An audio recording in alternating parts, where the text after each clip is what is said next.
सलामुअलैकुम। ਕੀ ਹਾਲ ਚਾਲ ਹੈ ਦੋਸਤੋ।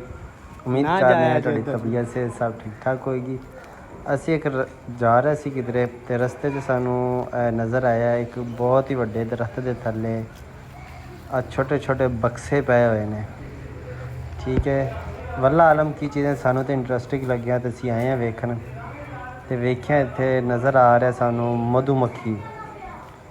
ਇੱਥੇ ਮਧੂਮੱਖੀ ਦੇ ਨਾਲ ਕੁਛ ਕੀਤਾ ਜਾ ਰਿਹਾ। ਅੱਲਾ ਬਿਹਤਰ ਜਾਣਦਾ ਕੀ ਹੈ। ਅੱਗੇ ਅੰਕਲ ਉਹ ਸਾਹਮਣੇ ਬੈਠੇ ਹੋਏ ਨੇ, ਆਪਾਂ ਉਹਨਾਂ ਕੋਲ ਜਾਂਦੇ ਹਾਂ ਅਤੇ ਜਾ ਕੇ ਪੁੱਛਦੇ ਹਾਂ। ਇਹ ਵੇਖੋ ਕਿੰਨਾ ਵੱਡਾ ਦਰਖਤ ਹੈ, ਕੋਈ 200 ਸਾਲ ਪੁਰਾਣਾ ਦਰਖਤ ਹੋਏਗਾ। ਇਹ ਬੋਹੜ ਦਾ ਦਰਖਤ ਹੈ, ਬਹੁਤ ਵੱਡਾ ਹੋ ਜਾਂਦਾ ਅਤੇ ਮਾਸ਼ਾਅੱਲਾ ਕਾਫੀ ਵੱਡਾ ਇਹ ਦਰਖਤ ਹੈ।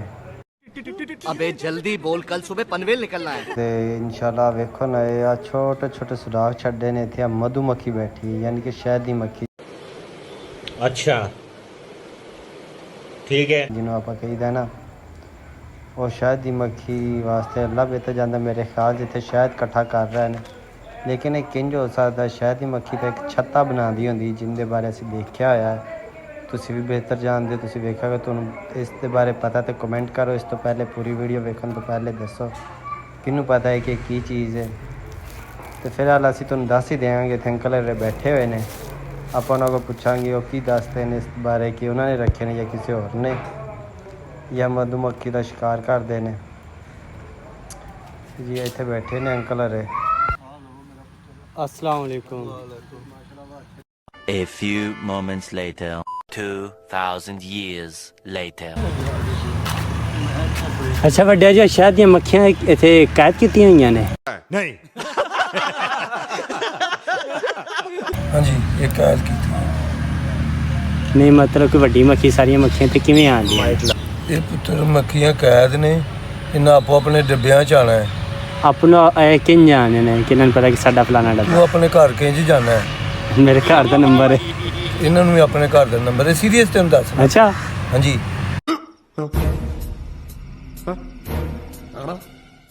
ਇਹ ਜਿਹੜੇ ਡੱਬੇ ਦੀ ਮੱਖੀ ਹੈ ਨਾ, ਹਾਂਜੀ ਉਹਨੇ ਉਸੇ ਡੱਬੇ 'ਚ ਜਾਣਾ ਹੈ। ਠੀਕ ਹੋ ਗਿਆ। अस्सलाम वालेकुम सर, ਵਾਹ ਕੀ ਹਾਲ ਜੀ? ਅੱਲਾ ਦਾ ਕਰਮ। ਕੀ ਆਪਣਾ ਨਾਮ ਹੈ? ਮੇਰਾ ਨਾਮ ਮਲਕ ਰਸ਼ੀਦ ਹੈ। ਮਲਕ ਰਸ਼ੀਦ ਹੈ। ਕਿਹੜਾ ਇਲਾਕਾ ਆਪਣਾ? ਇਹ ਕਾਲਾ ਤੇ ਰੋਡ ਪਿੰਡ ਗੋਲ ਹੈ। ਕਾਲਾ ਖਤਾਈ ਰੋਡ ਰੋਡ ਪਿੰਡ ਗੋਲ ਪਿੰਡ ਗੋਲ। ਜੀ। ਅੱਛਾ ਇਹ ਕਿਹੜੀ ਜਗ੍ਹਾ ਆਪਾਂ ਬੈਠੇ ਹਾਂ? ਬਾਬਾ ਜਾਗਰ ਸ਼ਾਹ ਦਾ ਦਰਬਾਰ ਹੈ ਸਰਕਾਰ। ਮਾਸ਼ਾਅੱਲਾ ਜੀ।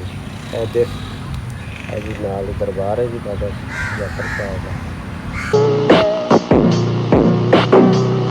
ਜੀ ਆ ਗਏ ਨੇ ਹਜ਼ਰਤ ਸੈयद ਬਾਬਾ ਸ਼ਾਹ ਡੋਗਰ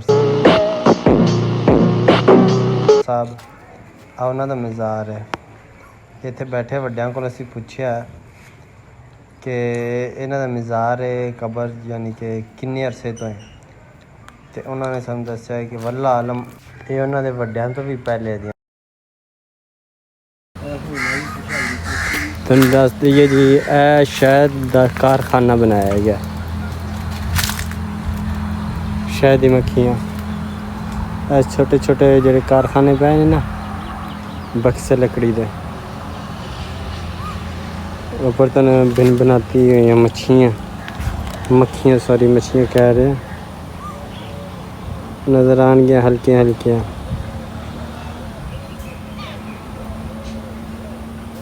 छोटे छोटे कारखाने ने सारे इतने शहद दी मक्खियाँ जमा होंदियां ने आके।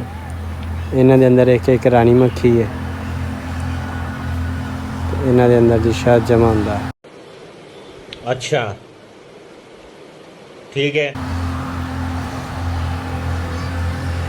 एक दिन 2 दिन हफ्ता 15 दिन के अंदर अंदर जिन्ना टाइम इन्हों का होंगे मौसम के हिसाब से शहद कट्ठा होंगे इन्हों के अंदर।